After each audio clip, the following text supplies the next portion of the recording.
This is Rounding Third, Boston Podcast. Harrison Smith and Nick Arno are breaking down every pitch, every game, and every series. Live every week. This is your home for all things Red Sox. Let's talk Sox. Welcome back into Rounding Third Boston, episode 6, Boston's new big three. I'm Nick, and we have Harrison tonight. How are we doing, Harrison? Fantastic, Nick. Big three is right. Might be the huge three, the transformational three. Yeah, these kids are incredible, and they're tearing up spring, so I can't wait to get into them. But first, make sure that you follow and like us on Facebook. You can subscribe on YouTube. You can follow on Instagram, Rumble, TikTok. You can also listen on Spotify and Apple Podcasts or wherever you get your podcasts. We also have our affiliate programs, Dick's Sporting Goods, MLB Shop, and Lids. You can find these links at the top of our socials. You can just click on these links and shop with these companies, and we get a nice little kickback with no additional cost to you. So please shop for these companies through our links, and it supports us, and you get what you need. It's a win-win. Everybody wins. Absolutely. And our Rounding Third merch, as I show off every week, our tumblers with the green screen's not really coming up. There we go. There's the tumbler. Also got the nice little phone case going. It's pretty awesome. So there's a ton of stuff there to show your support for us. So please go check that out, Rounding Third Baseball on Etsy. All right, let's jump right into it.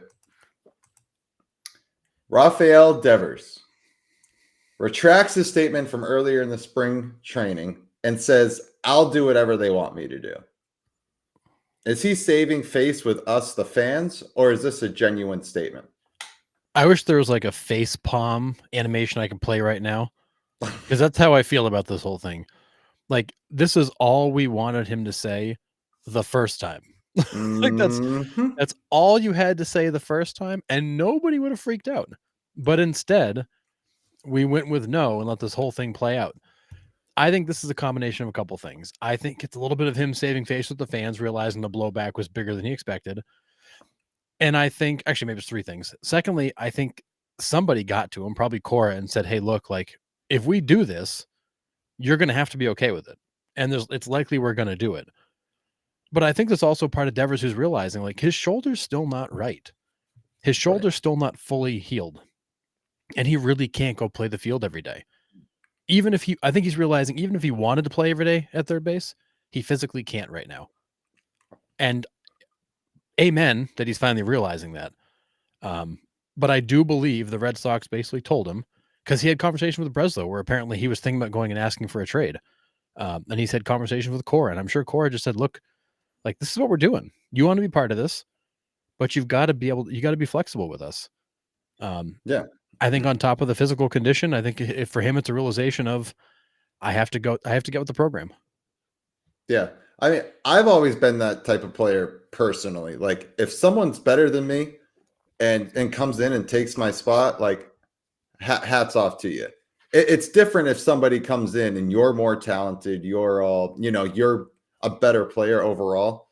But like, Bregman's coming in is superiorly better on defense.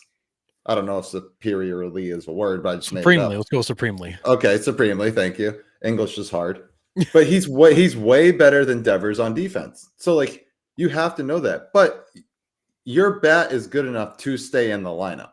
Yep. So the Red Sox are telling you, like, dude, like, you're still going to play every day. It's just not in the field. Like, we have a better defensive lineup with you at DH, Bregman at third, and, plug and play at second base. It's just, it is what it is. And you've been nursing this shoulder since the 2021 playoffs. I mean, we all remember that swing he took, and he would grimace every time. He would grab it after. He's been dealing with this for 4 years, going on 4 years. Yeah, he hasn't been 100% in a long time. No. So, I mean, I think, honestly, it is more saving face than anything. Because the news is that he went to ask for a trade, possibly.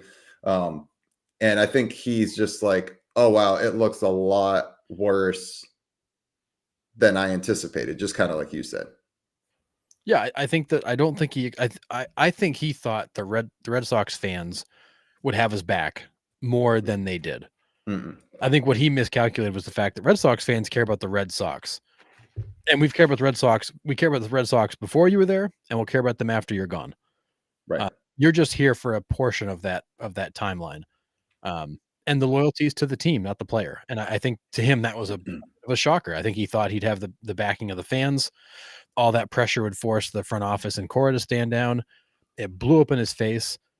And then I think in the meantime, the Red Sox went to him and said, look, this is what's happening. Yeah. Like we're going to do it. And you're either going to be part of the solution or you're going to sit in the corner and pout about it. But it's happening. Yeah. And, I think go ahead. Sorry. Well, and I was going to say, and I think that's one area where Cora is really good, is being able to have a frank conversation with one of these players and basically just say, it's happening. Get on board. Yeah. Or don't. Yeah. Or don't. And I think that's why he had the conversation about, or at least had thought about asking for a trade, because in his mind, I think he was leaning towards maybe I need to get out of here. Like maybe it doesn't work here anymore. But he's still a huge he's still a huge piece of this team. Yes, he absolutely. is still a centerpiece of this team. Whether he plays third base, first base, catcher, pitcher, it doesn't matter where he plays. He's still a huge piece of this team. Yeah. And they need him to just be okay with where he's at. But I do think the physical limitations he's experiencing right now, after a whole offseason of rest and rehab, is making him realize that the field is just not a good idea. Doesn't mean we don't see him out there. Right. He's just not going to be playing third base every single day. Yeah. And I think you hit the nail on the head about the fans. Like, we are so passionate about the Red Sox, and we're knowledgeable fans as well. Yes. Like we're like, we know the game of baseball. We've been screaming it for months. Like, well, as soon as Bregman signed, we said our best chance of winning and going deep is Bregman at third, bringing Rafaela possibly in at second, or Campbell or Meyer, plug and play, whatever, Roman Anthony in left, and you sit Masataka Yoshida. That going, and you put Devers at DH. Like that going forward is our strongest lineup and our best chance to win. And that must have been what the Red Sox did. They sat him down, was like, listen, dude, this is how it's going to go. This is how it has to go for us to be successful. We finally got the starting pitching in here. This is our chance. We got Bregman. We got the big free agent that Red Sox fans have been screaming at for years. We finally got him. Like, we're ready to go. You're either on board or we'll get rid of you for somebody that will, Yeah. Heck, ship him out for Alcantara. I mean, the Marlins probably wouldn't take on that contract. But, no, but still. But, I mean, someone would take him and we'd get a pretty decent haul back. But I do want Devers part of this team. And I just don't understand it. Like, you are the face of the franchise still. And you might have literally just passed the torch, like, unwillingly, like not knowing what you were doing, because Red Sox fans aren't going to stand for that. They're not going to stand for selfish baseball. The Red Sox have never been successful when there's a me guy on the team. Never. Agreed. It's never worked. So he might have honestly just handed off the torch to Duran, or you know what? Alex Bregman's quickly taking that torch right now. Yeah. I mean, Bregman and Buehler have fit in right out of the gate really, really well. And I think what we're seeing, so I mean, to your point about the lineup, the roster, this is the best roster the Red Sox have had going into opening day since probably 2018. Easy. Yeah. And granted, that is a low bar because there's been some really wretched rosters the last few years, but this is definitely the best opening day roster they're going to have since 2018.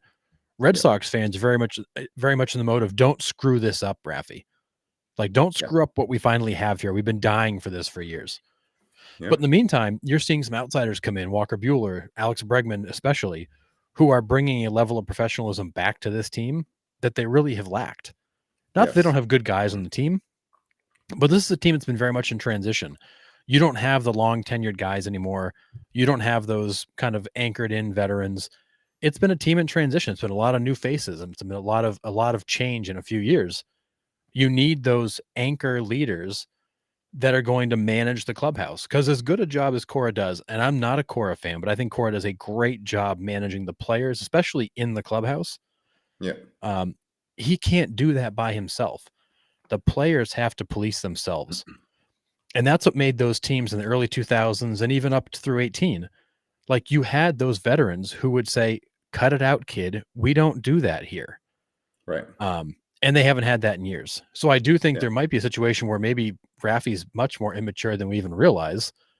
And Bregman and Bueller are going to be the guys that kind of come in and shock that culture back to where it should be. Yeah. Players create the identity of the team. The manager can only do so much when creating an identity. Can they help shape it? Yeah, of course. I'm not saying that they have no role in that, but the players shape the identity of the team. And it's the manager's job to kind of direct them in the direction. They don't create the identity, they just lead it. So yeah, the managers put the guardrails in place and the players stay with the leaders are the ones that create that path within those guardrails. Right. I think these teams have probably largely been without some direction. Probably part of why Cora has also been frustrated the last few years is that he's the only guy pulling the rope from his end. Yes. And now he's finally got guys doing it with him. And I think you're going to see a lot of things change. Yeah, agree. All right. Some injury here. Lucas Giolito has waited a full year to come back from injury, only to start the season on the IL with a strained hamstring. So he was actually on the mound the other day. Like, he was pitching in a live game, strained his hamstring. So he'll join Crawford and Bayo on the IL to start the season. I thought he wasn't going to be due back until May, and he was out there throwing live games. Maybe he was still slated for May, and they just threw him in for like a live BP session, sort of, in spring training here. So the last thing I had heard is he was due back in May, and then it was that he was a little bit ahead of schedule, so they're going to actually let him get some of his first couple of reps in spring training before the team broke, and then he was going to stay behind for a couple more weeks to get some more cycles in, and then join the team in probably mid-April. So he was still going to miss his first probably 2 or 3 starts, but he was going to be back at least a couple weeks sooner than they thought. Now this is probably going to put him right back on the original schedule. Yeah. Well, great. Awesome.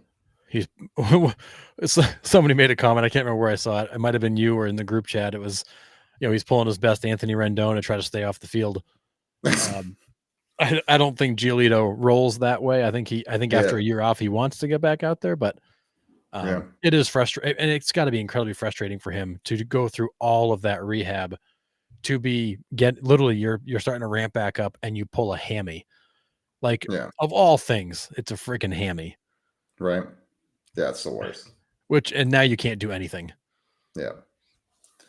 All right. Boston's big three. Let's get into these three.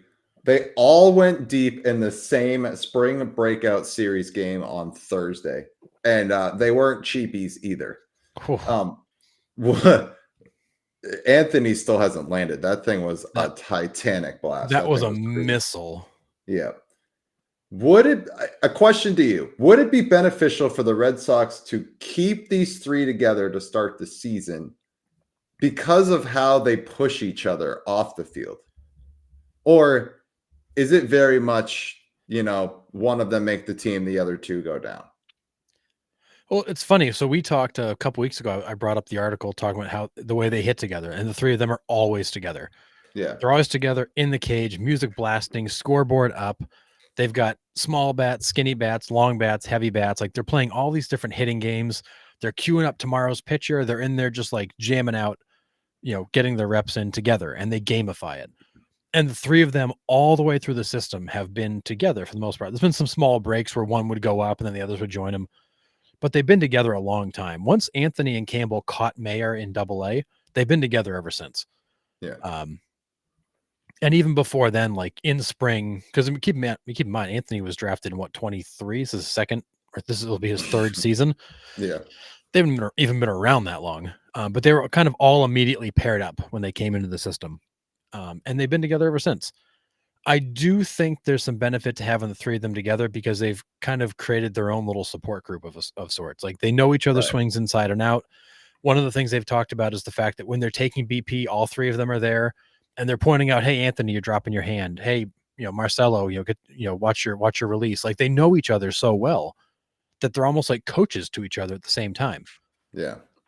So I definitely think there's a benefit to having Mayer and Campbell together. because that is your double play combo of the future. Those guys should I be agree. connected at the hip. Anthony is an outfielder. He can kind of do his own thing. But I do believe, to your point, these three together are better than those three individually.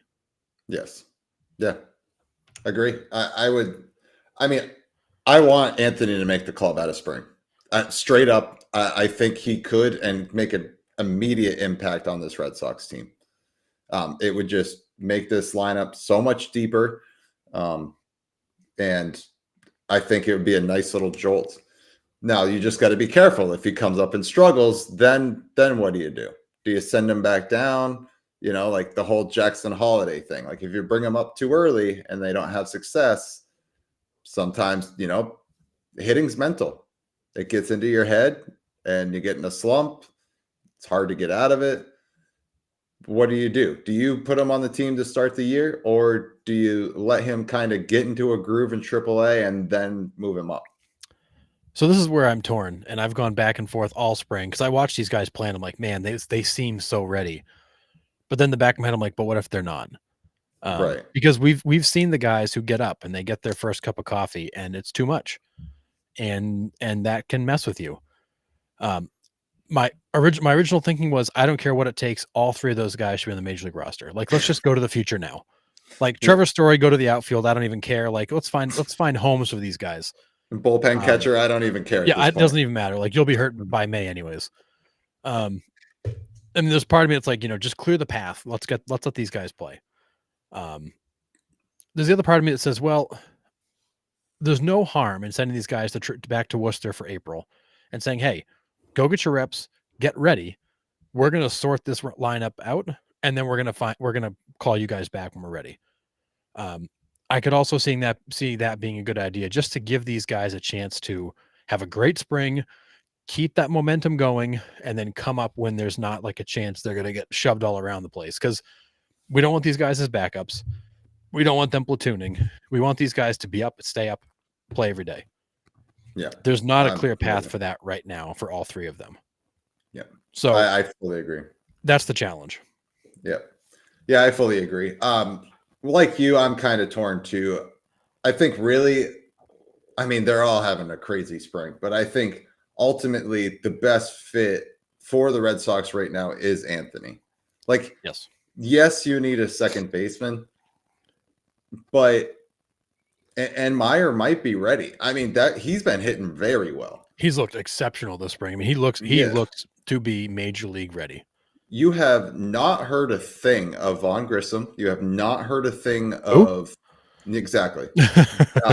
David Hamilton will make the team probably because he's most likely out of options or whatever. And if he's not, a great then pinch run option. Like, he provides some flexibility. Right. Absolutely.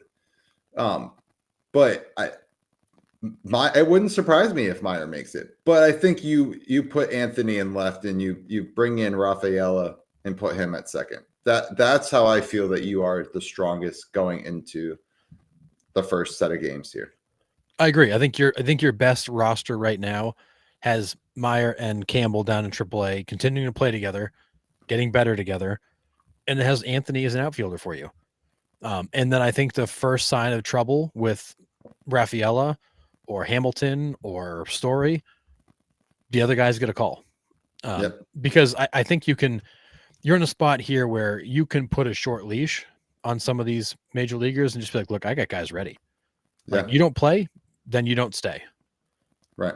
And it's just that simple, because you've got guys who are trying to push them out of their spots. And if I'm Trevor Story, I'm not super comfortable watching Marcelo Mayer have as good a spring as me for like 5% of the cost, and I've got a track record of injury. Like, it's not a good spot to be for Trevor Story. Granted, Story's had a great spring, so, you know, not that he's not performing, but for sure he's looking over his shoulder. He is, but that contract's also protecting him a little bit. Sure is. Like, the Red Sox aren't gonna, sit him because of what he costs. Like, it kind of protects him a little bit too. But no, I definitely hear what you're saying. Everybody should be on a hot seat because these kids are coming and they're coming fast. And they are good. I mean, there may not be a better group of three that we've ever seen in the organization together.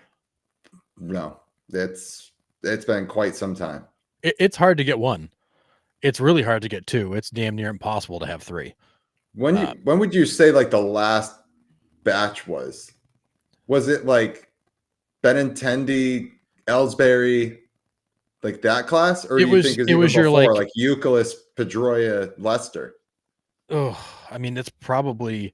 I think your last really good batch of prospects was in that 20 teens when you had Ellsbury, you had Mookie. Like you had consistently like a guy every other year who was like blowing through. You never had a spot where you had like two or three guys coming together. I guess Benintendi and Mookie really kind of did come together. You had Ellsbury a couple years before that, but then he was long gone by then. Yeah. So I think that Mookie and Benintendi might be your last good batch of prospects, and they're both gone. And I mean, before that, you got to go to you got to go to Yuk and Pedroia. Before that, you got to go to. I mean, really, Nomar came up on his own. Yeah. I mean, just the Red Sox have not had minor league riches like this that I can remember in a long, long time. No, it's been quite a while for sure. And the guys coming behind them are just as good. Yep. Yeah, we were talking about Justinson Garcia the other day. He looks good. I mean, he's still a couple of years out, but there's some young promise coming through that organization. Yeah. And the Red Sox have I can't remember his name, David something or other. He was the first round pick. He was picked before Anthony in 23, who missed all of last year hurt, who's had a monster spring and looks healthy. And he might even be ceiling wise better than the big three.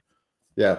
And then they also have that Blaze Jordan, who is that kid that went viral when he was like 12 years old, hitting 450-foot bombs in a home run derby.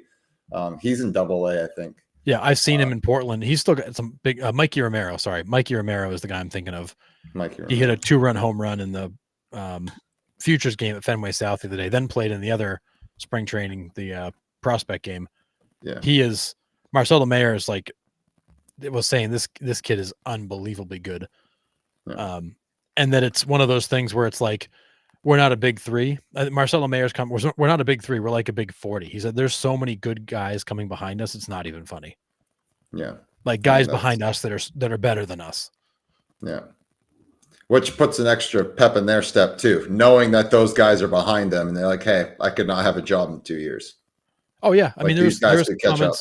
Yeah, there's comments from scouts that said there's never they cannot recall a crop of blue chip, almost major league ready prospects like the Red Sox are sitting on. It is a treasure trove of talent. Thank you, Chaim Bloom. Well, that's the thing. Like you fired Chaim Bloom for doing exactly what you wanted, and now you get to have your cake and eat it too. Yeah. Because I mean, this system is loaded. It's ridiculous what's in there. Yeah, crazy.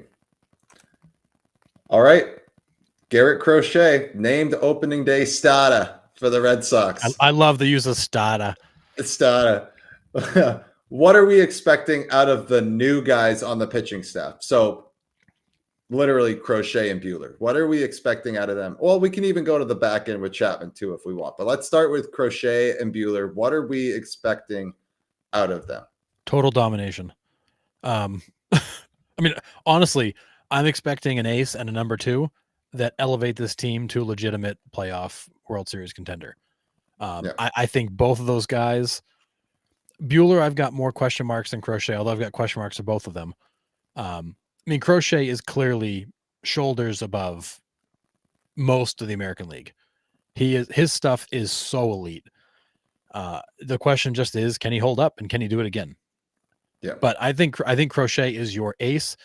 He's going to win you 16 to 19 games. And he's going to come out every 5 days and just lock somebody down. I don't think there's a lot of lineups that are going to get to him. And in my mind, sneak peek to later, I think he gets some hardware when the season's over. Yeah, that's a solid pick. So I'm going pocket aces here because you'll see in the show later, I'm picking Walker Buehler as the Cy Young because he has so much to prove this season. He has no opt-out, no player option, no club option, no nothing. It's 1 year and then free agency. So if he goes out and he lays an egg or gets hurt, we might not see Walker Buehler, period, again. Mm-hmm. We saw what he looked like in the playoffs last year. He looked like he was back. He did. He looked dang good last year in the postseason. I'm expecting my expectations versus reality. I'm hoping are the same. I don't think they're going to be, but I think we have. I mean, he's not going to go 30-0. At 29-1 is what I was going to. But no, Fine. but I think we have pocket aces here. I really do. I think these two could come out and feed off each other and just absolutely wreak havoc on the American League. It's a ridiculous lefty-righty 1-2 punch, and then in the meantime, that allows you to push everybody else down the rotation. Mm-hmm. So now you're going to give a guy like Houck, who was pretty good last year when I checked. Yep. Houck's going to get better matchups. You're going to have Bayo when he comes back getting better matchups.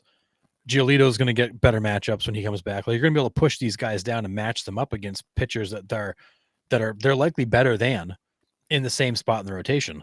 Right. And then when it comes playoff time, when you can go, with that 1-2, twice in a 7-game series, this team could make some noise this year. Yeah. And I expect Crochet to, with a better defense behind him and a better offense surrounding him, to be the same guy with way better results. Well, that's not hard, dude. My men's league team back in Maine was better behind Garrett Crochet than the White Sox were last year. But think of the numbers Crochet put up with literally nobody behind him. Yeah. Now imagine you put a real baseball team around him. Yeah. And a lot of those balls that drop in get caught. A lot of the mistakes he had to overcome aren't even made. I mean, this guy had to pitch around a lot of just screw ups around him, and then with no support, walking on a tightrope. So yeah. And Buehler finally found it. I think these guys are going to be great for this team, and I think they're going to be right up there as maybe one of the best 1-2 punches in baseball. Yep, I agree fully. I mean, the bullpen's another story, but at least the top of the rotation is set. Yeah, absolutely. All right, Mo Vaughn, the hit dog, came out and admitted using HGH to overcome a knee injury late in his career. Believe it, believe what you will. Right. Is this really a shock, or was this just a sign of the times, a quote unquote sign of the times? I mean, he could have been using before.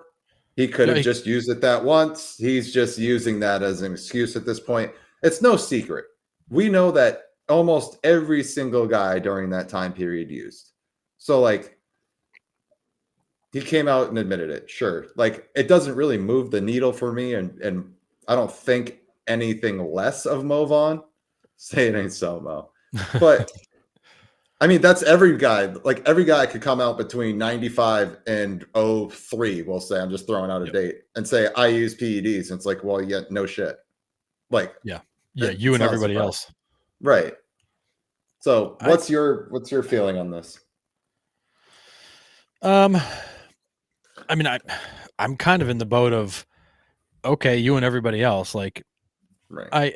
What I find interesting though is that Mo had no reason to make this admission. It's almost like he was just trying to clear his conscience, or it just came up in a conversation, because he didn't. I tend to trust that he only used it then, because he wouldn't have just voluntarily given that information out. Yeah. So to me, that the way he admitted it was a little surprising, in the sense that you didn't have to, but cool, thank you. And I feel like you're going to have other players, I think, who look back after being out of the game for 15, 20, 25 years, and they're like, oh yeah, I did it. I got nothing to lose now. I mean, I can't get in the Hall of Fame. My that ship's already sailed. Right. But yeah, I did it. And I think you're going to find a lot more guys than we thought did it. But at the same time, the issue is that it wasn't really against the rules at the time. Right. That's the hazy part of this whole thing, is that it wasn't explicitly against the rules. There are rules around drug use and obviously all the anti-doping stuff, but it didn't specifically go down that path. So in some ways, I'm kind of you didn't name it and tell the guys you specifically can't do this. So can you really hold them to that standard when you didn't set it? At the same time, I get the fact that obviously everybody's well, they shouldn't have. But I feel like this is very much just a sign of the times. I think other guys will at some point just say, hey, yeah, I did it too. And you'll see this piling on of admissions. And I hope that when people realize the extent of it, they'll drop this whole don't put these guys in the Hall of Fame when they realize that everybody else was doing it. Yeah.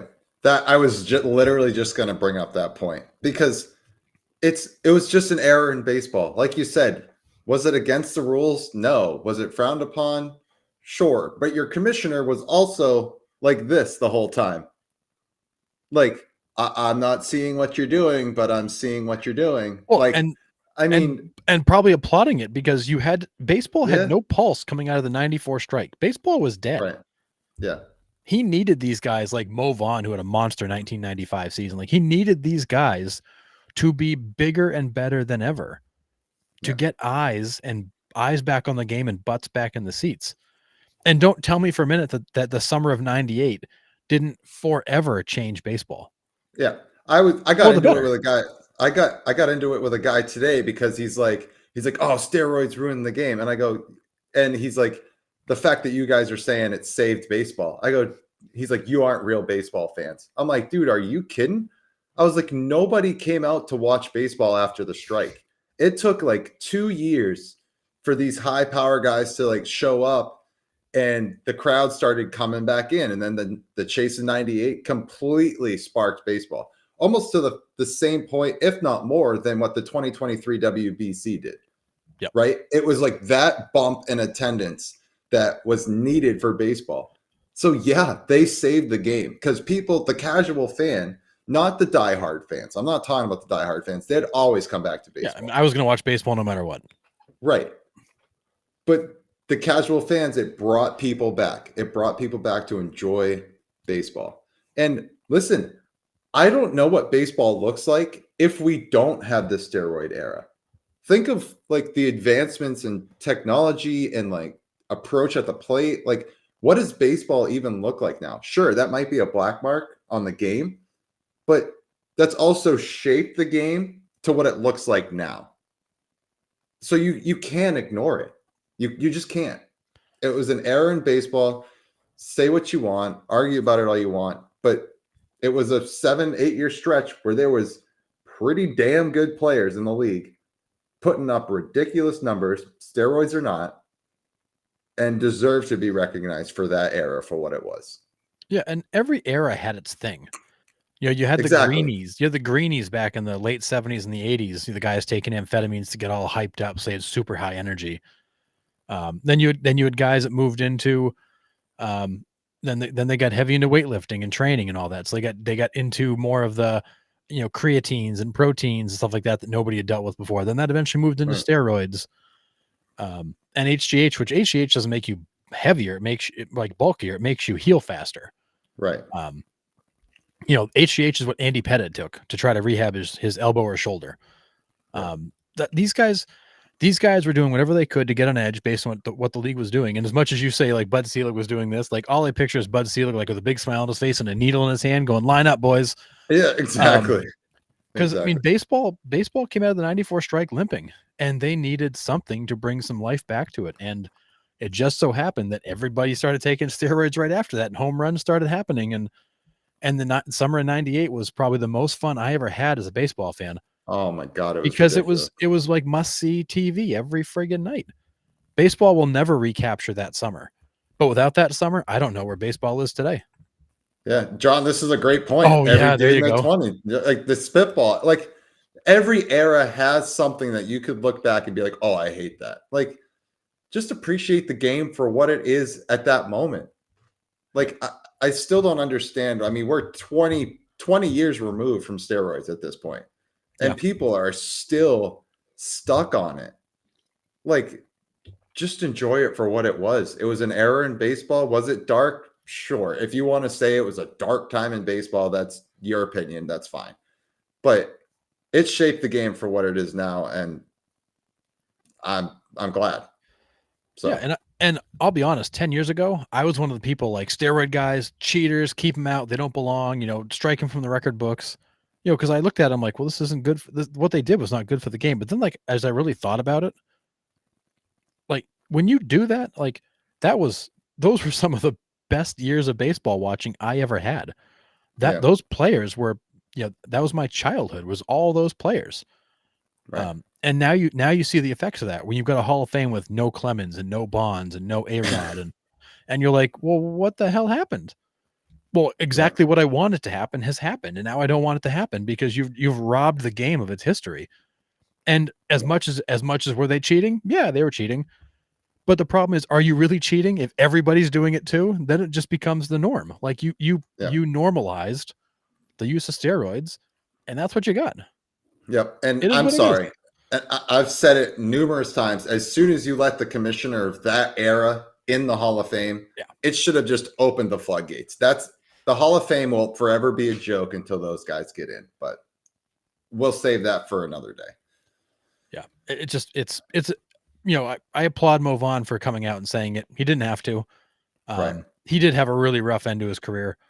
I will forever remember his time in Boston. He was a great ambassador for the Red Sox. He was one of the first guys into the transition of the Red Sox from being kind of a joke to a legitimate team.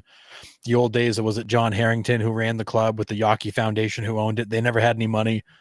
He was at the front end of the transition, but he was just such a great ambassador for that organization for lots of years. He had a really rough finish with the Angels and the Mets, and it was a shame to see him finish the way he did. But thanks for the memories, Mo. Yeah, absolutely. All right. Releasing on April 8th is the second part of that Red Sox series. So they had the comeback in 2004 come out, I think it was last summer. A Clubhouse, a year with the Red Sox, which is like Netflix version of Hard Knocks, I guess. I was just going to say it's like the Netflix Hard Knocks. Yeah. So soft knocks. I don't really know. I don't know how deep they're going to get, but base knocks. Base. Oh, yeah. I like that. I like Boom. that. Mark again. And show is over. We'll end on that. Mic drop moment. I'm out. Yeah. But yeah, it releases on April 8th. So we're going to see this followed around the 2023 Red Sox team. So could be interesting. The trailer has dropped. So I watched the trailer the other day. It looks pretty good. And it looks like they got some in-depth interviews with some of these guys. So it will be interesting to watch, but releases on April 8th. So ready for that. I love it. I will be there ready to go to watch it. I kind of wish they had released it before the season started, because now I got to like choose, am I watching baseball or watching that? But maybe I can do both. Yeah, absolutely. All of 4 games going on this screen and a Clubhouse on that screen, and right. Yeah. All right. ADD kick in. The coffee prank. You take this one, Harris. Yeah. So I read this article the other day, and I'm like, oh, we got to talk about this. So Walker Buehler and Roman Anthony were talking after practice one night, and that led to a coffee run. So Walker Buehler basically told the rookie, "You're making a coffee run tomorrow." So he sent Roman Anthony to Starbucks for the entire team. And right now, the entire team's on a 26-man roster. It's everybody in camp. Right. So Roman Anthony went to Starbucks for everybody. So the beauty of it is Roman Anthony was basically challenged to do this. The night before he was going, he actually went to the Starbucks to scout it out, to know where to park. He went in and talked to the manager. Hey, I'm coming in tomorrow with this big order. I need you guys ready for it. Like, he prepared for this. Got a 4:30 wake-up call, was at Starbucks by 5 a.m. He had to recruit help. He actually brought Marcelo Meyer and then former prospect, now staff member, Max Ferguson, who had a big SUV. So the 3 of these guys rolled to Starbucks. They're there at 5 a.m. They had to order 76 individual coffee orders. Nobody got a black coffee. It was like, I need this with this and that. I need, my 2 pumps of mocha foam, blah, blah, blah. It was a $600 trip. He had to swipe his card so many times for the individual orders to make sure they got the names and all that right. Because, of course, each coffee cup needs the name. So every order was placed and paid for separately. He swiped his card so many times that it got shut down. So Marcelo Meyer had to jump in and use his card to pay for the second half. So they got through the whole thing. They got back to camp in time. They had the trunk full of coffee. And so $600, 76 coffee orders, 2 credit cards that were then shut down because of all the charges they put on. They delivered coffee to everybody. And the only coffee they got wrong, I believe, was Lucas Giolito's, because he wanted his hot, not iced. Otherwise, they nailed it. So this has become like the story of this is like a tale of lore in the Red Sox organization now, that Roman Anthony pulled off the great coffee run of 2025. That's awesome. Well, they probably got Giolito ice so he could put it on his hamstring. So I mean, maybe, but yeah. yeah, So 75 out of 76 orders correct. that's pretty damn good. But yeah, T Money, we're feeling pretty good about this year. I mean, especially with the Yankees injuries, it brought the Yankees right back down to our level, and I think the AL East is a toss up. We'll get into it in the big show after, but I think it's going to be a good year for the Red Sox. So fingers crossed. Let's go 2025. Yeah, exactly. If everything goes the way it should, this should be a good season. Yes. But anyways, I thought it'd be fun to share this because it got it even got some national press. Yeah, it's hilarious. And a lot of the veterans were really more impressed, not that he did it, because of course he's a rookie, he's going to do what he's told. But more so the fact like he went there the night before, he had it all planned and prepped, and like the level they said that's just how this kid is. Like his level of preparation is at another level because he has got everything's in order and ready to go. Well, and that's why they're there and we're sitting here talking about it, right? I mean, honestly, like those guys are just, their mindset is so different than, you might have all the talent in the world, but if you don't have that work ethic, that preparation, that work ethic for your preparation and the work ethic on top of that, you're not going to succeed. So, I mean, that just goes to show what type of kid that kid is. So, yeah, pretty cool. All right. To end the show, Harrison, Red Sox alphabet soup. So here we go. Unscramble this Red Sox player's name. I mean, just based on the Y, the L, the K, this has got to be Kevin Youkilis. Yeah, this was an easy one. I started you off easy. Kevin Youkilis. Good. Next one. Unscramble this Red Sox player's name. That's Coco Crisp. Yes, sir. Coco Crisp. One of the best catches. And I love this guy. That was I've seen that clip so many times. That is such a great picture of him just full out. Yeah, that's insane. I don't think I've ever gotten that much air in my life, even on a trampoline. No, and what's amazing is that was lateral. Like imagine if he'd just gone straight up. Yeah. Wild. It's a good one. All right. Unscramble this Red Sox player's name.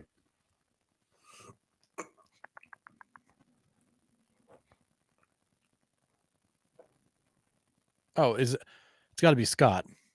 It is Scott. Oh, is this Scott Cooper? It is Scott Cooper. Nice. Oh, I love Scott Cooper. I was little when he was a Red Sox, but I loved Scott Cooper. Same, absolutely. But I remember him, Tim Nearing, like John Valentin. Like that was when I started kind of watching the Red Sox a little bit. Yeah, so for me it was Scott Cooper, Tim Nearing. I met Bob Zubcic at a card show. Who played left field. I mean, that team was full of these kind of journeymen who rolled through because, of course, the team had no money back in the 90s. So the team was wretched, full of a bunch of guys who just like needed the job. But just good guys. They just could not put a team together. I just can't believe that Scott Cooper would have the audacity to wear Pedro Martinez 45. I know, right? The audacity. Unreal. How dare he?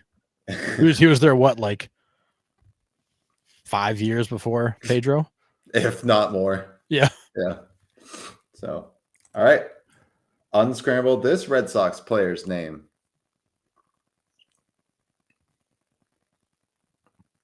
He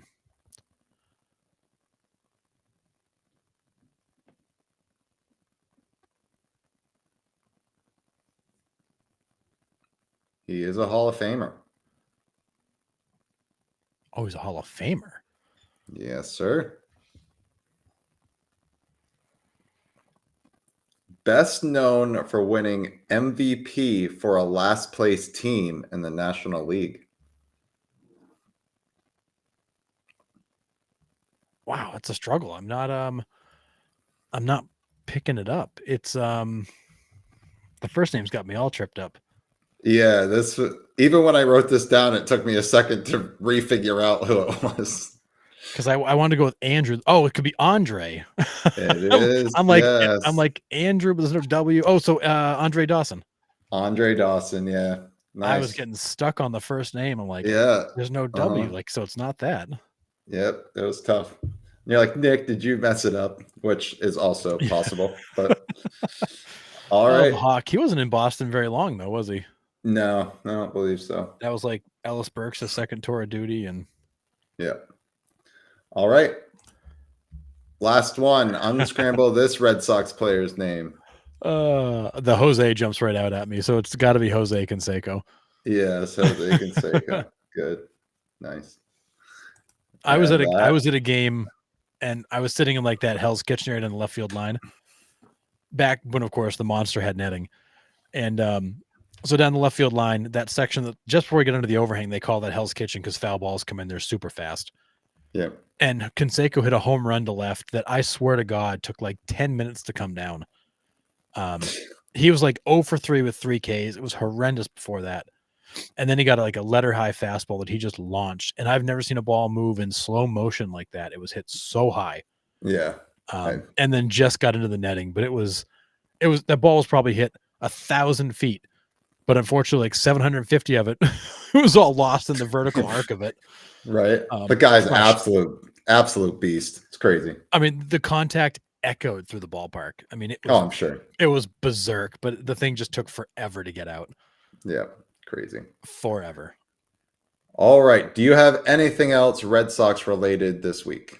I do have it's not really Red Sox related, but it is because it happened in the Red Sox game. But I just wanted to point out, did you see Chris Sale do his best Louis Tiant impression on that was yesterday? Yeah, that was awesome. Yeah. So if you didn't see the game, the Red Sox were playing the Braves. Chris Sale was on the mound. I want to say it was Chris Sale's first pitch. He did the kind of the left-handed version of Tiant, turned his back, released. And after the game, they asked him, like, was that Tiant? He goes, yeah. I was just trying to pay tribute to a guy who meant so much to me while I was here in front of the Red Sox. Thought that was really cool because it meant a lot to him. And honestly, it's a really good impression. Yeah, it was done very well. So pretty cool. Thought that was pretty cool. Yeah, that's awesome. And then one guy that has kind of gotten lost in the spring, and I'm curious your thoughts, Nick, is Rob Refsnyder, who's actually had a pretty good spring, hit a home run yesterday, or a home run today. Who's kind of constantly been a guy who's hung around and played well. Like, is there a spot for Refsnyder on this team? I don't know. I mean, I feel like he'd have to be kind of a utility outfielder at this point, just to kind of cycle around to give guys days off. But I don't know if he's got a starting job. There's no way. But I mean, first guy off the bench as a right-handed stick, I think he's the first guy off the bench pinch hitting late in games. Yeah. Yeah, I mean, he was big for this team last year when guys were getting hurt and they needed to plug people in. I mean, he's proven to be a valuable utility guy, but I think he's going to be one of those guys who becomes the odd man out. And I think another guy in that boat's going to be Quinn Priester, who's had a great spring training. He was pretty awful yesterday. 3 runs on 6 hits, 3 walks over 2 2/3. They found a mechanical flaw with him. They've been working on him. His velocity is actually up a few miles per hour. Controls better. He's still very much a work in process. And the only reason that's a big deal is that Priester is the guy you traded Nick York for. So I think Red Sox fans pay a little more attention to the return you get for a guy like York, who is pretty high profile. Yeah. But Priester stuff is great. He just doesn't quite look ready. And because of that, I think he's going to be another guy who's kind of the odd man out and has to work his way back up. Yeah, I agree. I think we'll see Quinn Priester at some point this year, though. I don't think it's an issue. We'll definitely see him. I mean, his stuff is I think better than advertised. So it's been fun to watch him. But I mean, we are plowing ahead towards some real baseball. So all is good in the world. Thank God. So, all right. Well, before you go, please make sure that you like and follow us on Facebook. You can subscribe on YouTube. You can also follow on Instagram, Rumble, TikTok, all the platforms. You can also listen on Spotify and Apple Podcasts or wherever you get your podcasts. We will talk more Red Sox next Sunday, 8 p.m. See you then. See ya.